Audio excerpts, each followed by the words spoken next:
Hello! There's this format on YouTube among artists, filling a sketchbook in 24 hours. I decided to give it a try, but in a health-conscious mode, so I limited it to 12 hours.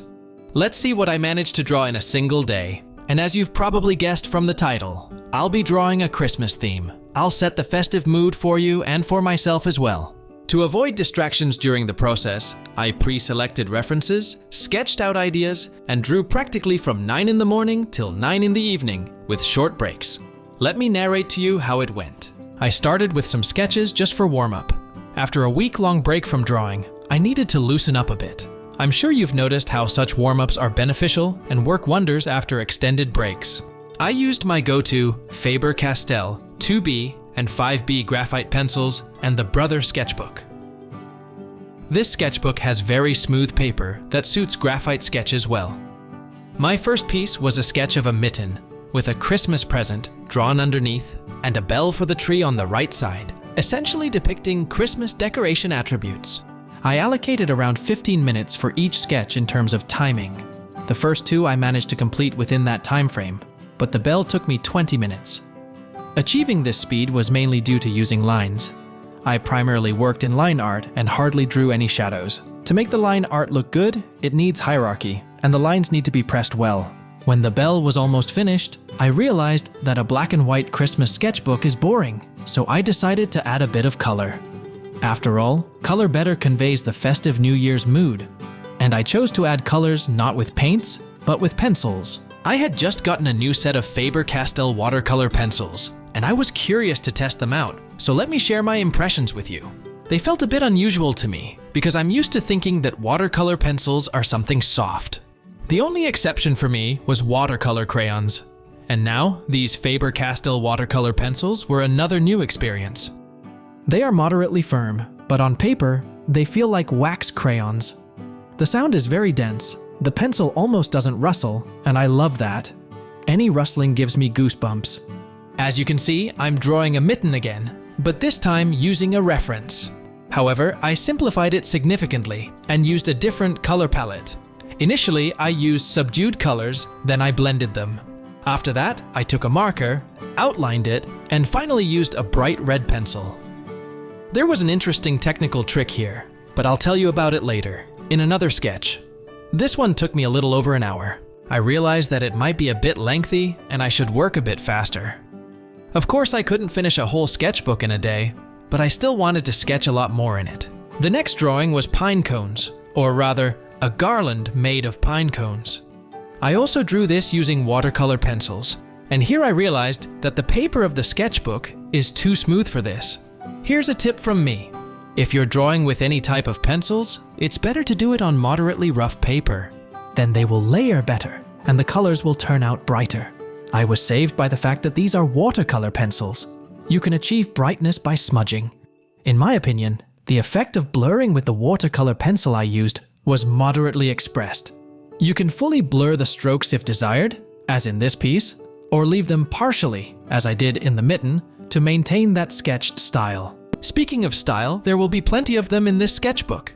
Some I drew in my familiar style, others I borrowed from references, and in the mitten I experimented with combining different art materials because these pencils were new to me. All of this helped me to not get too tired and maintain interest in my work throughout the day. Often in this sketchbook, I linked sketches into a single spread. Specifically here, the artworks ended up different in style and color palette, but snowflakes and ribbons somehow tied it all together into a cohesive picture. By the third spread, I felt a surge of energy in me. My hand became more obedient, and I started to complicate my sketches. In this spread, I decided to combine two drawings. Here, I have a winter landscape somewhere in the mountains. One character is a toy bear. Next to it is a New Year's half snowman, and on skis, a cartoonish wolf is flying towards it.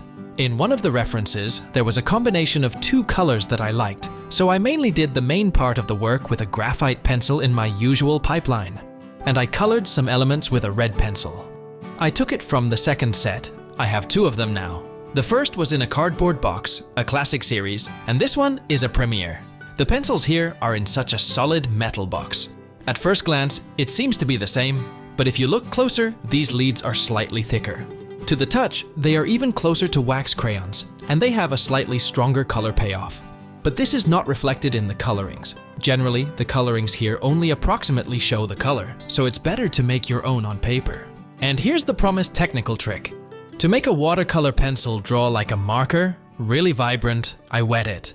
I had a little jar with water at the bottom, just below the tips of the pencils. One dip is enough for a series of strokes.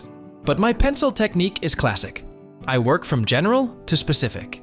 First, I sketch the major shapes, guiding lines, then the finer details. My initial lines are faint, then I press harder. But you've seen this many times on my channel and in other YouTube videos. Personally, I usually start with an HB or 2B pencil and finish with a 5B, which makes sense. To add depth to my works and save time, I use aerial perspective. If I'm drawing in line, I make lines closer to the viewer bolder and then gradually lighter. If there are shadows in the drawing, I simply adjust the contrast. And these simple techniques produce a great effect. For this particular spread, it took me an hour, around half an hour for each sketch. Moving on, I tried to stick to this timing for my graphite works. By the 8th sketch, something finally clicked. I remembered the Christmas tree. What's Christmas without a tree? Drawing a regular pine tree felt a bit dull. I had 2 references in mind, and based on them, I sketched a cartoonish tree character. He's dressing himself up with ornaments. For this piece, I decided to not just stick to line art, but also add some shading. And by this point, I began to feel the accumulation of fatigue. Usually, when I'm working on long pieces, portraits for instance, I try to take more breaks. They usually take up an entire day or sometimes several days. And I've noticed that it's pointless to overstrain. It's better to have short active 5-minute breaks every half hour or hour. Even if you're engrossed, taking breaks is important. And ideally, at least once during the workday, a good walk should be scheduled. If you stick to this routine, work will progress faster and you'll feel more energetic. But due to the challenge, I had to sacrifice the walk. The second sketch on this spread was the hair as Father Frost. To avoid inventing something special for this piece, I just drew the hair as in the cartoon. The only additions were a small pattern on the suit and a few snowflakes around. And to ensure the hair's gaze was meaningful, I drew a large snowflake above its head. After this piece, I decided to take a longer break, and then with renewed energy, tackled the most complex sketch in this notebook. Well, at least it was challenging for me. This time, I drew Father Frost. This is what the photo looked like. Initially, I wanted to do the Santa from the Coca-Cola ads, but I settled on a different version. What's challenging about this sketch? Well, firstly, a portrait is one of the most challenging genres, especially when doing it realistically and quickly. Remember the time limit, 30 minutes. Secondly, it's not just translating a full drawing into line art, but making it look beautiful. And thirdly, I decided to add shading to the line. Usually when I do these works, I try to use tones and shadows to emphasize the most important areas, the focal points. By this point, it was approaching evening, and I got a bit tired of the pencil. I decided to add more color, more festivity, so I took out my markers. I started thinking about what I could do with them, and stumbled upon an image of a Christmas garland, based on which I drew my own. It turned out bright and festive, although it took about 1.5 hours. For the next sketch, I decided to do it in a panel format. The spread was entirely filled with small, simple sketches of various New Year's items. The sketches were really basic. If you lack imagination, there are examples on the internet of how to symbolically draw different things. I drew directly with a pen, without constructions. Of course, not as high quality, but that wasn't the goal. But in an hour, I managed to draw almost 100 small details. It helped to clear my mind. That's what I needed. By this time, I was quite tired, and unfortunately, it took a lot of time. Even my hand got tired from the pen. Somehow, when I draw small things, I feel discomfort on the outer part of my palm. But I pulled myself together, gathered the last bits of energy for the finale, and dedicated the last half hour of the challenge to a quality piece. I decided to somewhat properly draw a rabbit, but I didn't have the energy to come up with something, so I took a ready-made reference, and based on it, simplified my sketch, similar to what I did with Father Frost. What did I accomplish in a day? Let's not count the number of separate sketches, as it's unclear how to tally them all. Let's count by spreads. There were 8. I don't know if that's a lot or a little.